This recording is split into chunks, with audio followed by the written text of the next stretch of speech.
The big folk night 2025 celebrating the soul of Telangana. August 23 సాయంత్రం 6 గంటల నుండి ఎల్బీ స్టేడియంలో. టికెట్స్ బుకింగ్ కోసం ఎంట్రీవాలా యాప్ను డౌన్లోడ్ చేసుకోండి.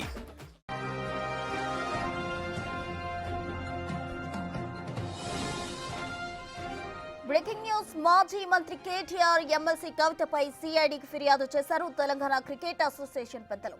సిఐడి అడిషనల్ డీసీ చిరుసిన్హాను కలిసి ఫిర్యాదు చేశారు టీసీఏ అధికారులు. ఎస్సీఏలో అక్రమార్కుల వెనుక కేటీఆర్ కవిత ఉన్నారని ఆరోపించారు.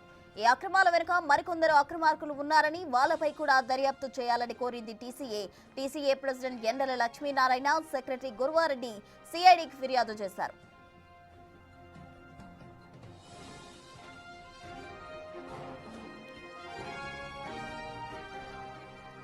మాజీ మంత్రి కేటీఆర్ ఎమ్మెల్సీ కవితపై సిఐడికి టీసీఏ పెద్దలు ఫిర్యాదు చేయడం జరిగింది. సిఐడి అడిషనల్ డీజీ చిరుసిన్హాను కలిసి వాళ్ళు ఫిర్యాదు చేశారు. హెచ్సీఏలో అక్రమార్కుల వెనుక కేటీఆర్ కవిత ఉన్నారని వాళ్ళు ప్రధానంగా ఆరోపిస్తున్నారు. ఈ అక్రమాల వెనుక మరికొందరు అక్రమార్కులు ఉన్నారని, వాళ్లపై కూడా దర్యాప్తు చేయాలని టీసీఏ కోరుతూ ఉంది. టీసీఏ ప్రెసిడెంట్ ఎండల లక్ష్మీ నారాయణ అలాగే సెక్రటరీ గురువారెడ్డి సిఐడికి ఫిర్యాదు చేయడం జరిగింది. దీనికి సంబంధించి పూర్తి డీటెయిల్స్ మా ప్రతినిధి విజయ్ అందిస్తారు. విజయ్, చెప్పండి. అయితే హెచ్సీఏకి సంబంధించిన నిధుల గోల్మాల్ వెనుక అటు కేటీఆర్ కవిత ఉన్నట్టు టీసీఏ ప్రధానంగా ఆరోపిస్తుంది. ఈ అక్రమాల వెనుక మరికొందరు అక్రమార్కులు ఉన్నారు, వాళ్ళని కూడా అరెస్ట్ చేయాలంటూ టీసీఏ సిఐడికి ఫిర్యాదు చేయడం జరిగింది. దీనికి సంబంధించిన కంప్లీట్ డీటెయిల్స్ ఏంటి? ప్రస్తుతం అయితే హెచ్సీఏ హైదరాబాద్ క్రికెట్ అసోసియేషన్లో జరిగినటువంటి అవకతవకలు ఏవైతే ఉన్నాయో దాంట్లో జరిగినటువంటి నిధుల గోల్మాల్ వెనుక మాజీ మంత్రి బీఆర్ఎస్ వర్కింగ్ ప్రెసిడెంట్ కేటీఆర్తో పాటు బీఆర్ఎస్ ఎమ్మెల్సీ కవిత కూడా ఉన్నారంటూ Telangana cricket association founder and president Endala Satyanarayana అలాగే సెక్రటరీ గురువారెడ్డి కూడా కంప్లైంట్ అయితే చేశారు. సిఐడి అడిషనల్ డీజీ చారు సిన్హా గారికి కంప్లైంట్ అయితే అందజేయడం జరిగింది. ప్రస్తుతం సత్యనారాయణ మనతో పాటు ఉన్నారు, లక్ష్మీనారాయణ మనతో పాటు ఉన్నారు. అసలు ఏం జరిగింది లక్ష్మీనారాయణ గారు? ఈ సిఐడికి మీరు కంప్లైంట్ చేయడం వెనకాల కారణాలు ఏంటి, అటు కేటీఆర్ పైన అటు కవిత పైన? ఇది జగమెరిగినటువంటి సత్యం. ఇది ఏదైతే తెలంగాణ రాష్ట్రం ఏర్పడి తెలంగాణ రాష్ట్ర సమితి అధికారంలోకి వచ్చిన తర్వాత హైదరాబాద్ క్రికెట్ అసోసియేషన్లో ఉన్నటువంటి అవినీతిని ఆధారంగా చేసుకొని వాళ్ళపైన ఉన్నటువంటి కేసులను ఆధారం చేసుకొని కల్వకుంట్ల రామారావు వీళ్ళు దీన్ని గుప్పిట్లోకి తీసుకున్నారు. మరి చివరి దశలో ఈ జగన్మోహన్ రావును క్లబ్లోకి మెంబర్గా ఎక్కించి ఆ క్లబ్ నుంచి మరి హైదరాబాద్ క్రికెట్ అసోసియేషన్ అధ్యక్షుడి స్థానంలో కూర్చోబెట్టడంలో వీళ్ళ కీలక భూమిక ఉన్నది. ఆయనను ముందర పెట్టి ఈ అన్డ్యూ అడ్వాంటేజ్ దీన్ని తీసుకున్నారు. అనైతిక అధికారాన్ని దీని మీద చెలాయించారు. హైదరాబాద్ క్రికెట్ అసోసియేషన్ను మరి భ్రష్టు పట్టించినటువంటి పరిస్థితి ఉంది.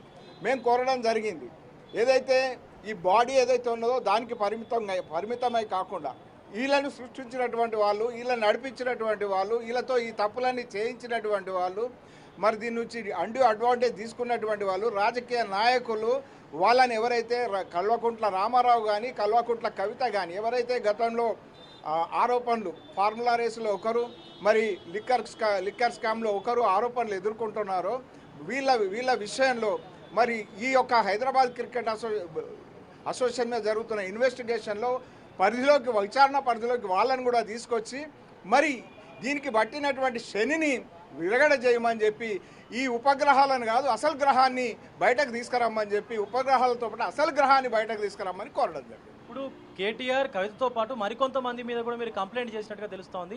ఎవరి మీద చేశారు? హైదరాబాద్ క్రికెట్ అసోసియేషన్లో క్రికెట్ ప్లేయర్గా ఉండి మరి క్రికెటర్స్కు వారి ప్రతిభ ఆధారంగా తీసుకోవాల్సింది, దాన్ని ఎన్కరేజ్ చేసుకుంటూ జరిగిన అవినీతులను కాపాడుకున్నందుకోసం రాజకీయంగా అంటకాగడం కోసం వీళ్ళని దీనికి కనెక్ట్ చేసినటువంటి వంకా ప్రతాప్ కానీ జాన్ మనోజ్ కానీ వీళ్ళందరిపైన కూడా మరి సమగ్ర విచారణ జరిపి కోర్టులో దోషులుగా నిరూపించేటువంటి ప్రక్రియ చేపట్టాలని చెప్పి కోరడం జరిగింది. లక్ష్మీనారాయణ గారు, గతంలో టికెట్స్ అమ్మినప్పుడు ఏదో ఒక ప్లేస్లో, ఒక స్టేడియంలో లేదా ఒక గ్రౌండ్లో అమ్మేవారు. సో కొద్దిసేపటికే ఆ టికెట్స్ అయిపోయినాయి అని చెప్పేసి కూడా మాట్లాడేవారు. అసలు టికెట్ల విషయంలో కూడా సుమారుగా 4000 టికెట్ల వరకు ఫ్రీగా ఇస్తే అందులో 70% వరకు కూడా బ్లాక్లో అమ్ముకున్నారని చెప్పి ఆరోపణలు చేశారు కదా మీరు. ఇప్పుడు టికెట్లు అమ్మడం అనేటువంటిది కౌంటర్లలో కానీ లేకపోతే స్టేడియం దగ్గర కానీ ఇది పరిమితమై అపరిమితంగా టికెట్లు బ్లాక్లో అమ్ముడు పోయినటువంటి పరిస్థితి. ఇది కొనుక్కున్న వాళ్ళకి తెలుసు, మాకు దక్కలేదు, బ్లాక్లో కొనుక్కున్నారన్న వాళ్ళకి అందరికీ తెలుసు. దీనికి సంబంధించి మరి మేము కోరుతా ఉన్నాం, ఒక క్రికెట్ అభిమానిగా, ఒక తెలంగాణ క్రికెట్ అసోసియేషన్ అధ్యక్షుడిగా ఈ క్రీడకున్న అభిమానం, క్రీడ పట్ల ఉన్న యువకులు అభివృద్ధి చెందాలనే ఆకాంక్ష ఉన్న వ్యక్తిగా ఈ హైదరాబాద్ క్రికెట్ అసోసియేషన్కు సంబంధించి ఈ బ్లాక్ మెయిల్ టికెట్ల అమ్మకాల విషయంలో ఎవరైనా జరిగినటువంటి విషయాన్ని మరి తెలపవలసి డీటెయిల్గా సమగ్రంగా రిపోర్టు ఆన్లైన్లో కూడా చేయమని చెప్పి కోరుతా ఉన్నాం. లక్ష్మీనారాయణ గారు, గతంలో అంటే మొన్న సీజన్లో జరిగినటువంటి ఐపీఎల్ మ్యాచ్లో సన్ రైజర్స్ని కూడా ఈ టికెట్ల విషయంలో ప్రెసిడెంట్ ఎవరైతే మనకు జగన్మోహన్ రావు బెదిరించినట్టుగా కూడా ఆరోపణలు ఉన్నాయి కదా. అంటే మనకు చాలా వార్తలు చాలా విశ్లేషంగా వచ్చినాయి, విశేషంగా వచ్చినాయి. ఏంది ఇలా ఒత్తిడికి ఇలా డిమాండ్స్కు తట్టుకోలేక అసలు ఈ వెన్యూనే మార్చాలా అనేటువంటి అభిప్రాయం sun rise Hyderabad association Hyderabad టీంకు యాజమాన్యానికి వచ్చినటువంటిది కనబడ్డది. దాని తర్వాత విజిలెన్స్ ఎంక్వైరీ, సిఐడి ఎంక్వైరీ కొనసాగుతున్నటువంటిది ఉన్నది. దీనికోసం ఈ భ్రష్టు పట్టినటువంటి ఈ స్థితి నుంచి దీన్ని బయటకు తీయాలని చెప్పి కోరడం జరిగింది. ఎస్ ప్రసూన, అయితే గతంలో జరిగినటువంటి ఐపీఎల్ సీజన్లో జరిగినటువంటి సన్ రైజర్స్ మ్యాచ్ అంటే సన్ రైజర్స్కి సంబంధించినటువంటి యాజమాన్యానికి బెదిరింపులకు పాల్పడ్డట్టుగా కూడా కొన్ని ఆరోపణలు వచ్చాయి. అటు హెచ్సిఏ ప్రెసిడెంట్ జగన్మోహన్ రావు, అలాగే టికెట్ల విషయంలో కూడా సుమారుగా 33,000 టికెట్స్ ఈ యొక్క హైదరాబాద్ క్రికెట్ గ్రౌండ్లో ఉంటే దాంట్లో 4,000 టికెట్స్ వరకు కూడా అందరికీ ఇచ్చేటువంటి అవకాశం అయితే కనిపిస్తూ ఉంది, అటు క్రికెట్ క్లబ్లకు సంబంధించినటువంటి యాజమాన్యాలకు అలాగే ఇతర అధికారులకు కూడా. సో దాంట్లో 4,000లో సుమారుగా 3,000 టికెట్ల వరకు కూడా బ్లాక్లో జగన్మోహన్ రావు అతని కింద ఉన్నటువంటి కొంత టీంని ఏర్పాటు చేసుకొని ఈ టికెట్స్ అన్నింటినీ కూడా బ్లాక్లో అమ్మేవారు అంటూ కూడా ఇటు టీసీఏ ప్రెసిడెంట్ అయితే మాట్లాడుతున్నటువంటి పరిస్థితి కనిపిస్తూ ఉంది. ఒక్కొక్క టికెట్ని అంటే 2,000 ఉన్నటువంటి టికెట్ని 5,000, 5,000 ఉన్నటువంటి టికెట్ని 10,000, 10,000 ఉన్నటువంటి టికెట్ని 20,000 ఇలా డబ్బులుగా అంటే రెట్టింపు డబ్బుకి బ్లాక్లో అమ్ముకునేవారంటూ కూడా ఆరోపణలు చేసినటువంటి పరిస్థితి కనిపిస్తుంది. మరొక వైపు అసలు ఈ తతంగం అంతా జరగడానికి వెనక ఈ తెర వెనక ఉన్నది కేటీఆర్,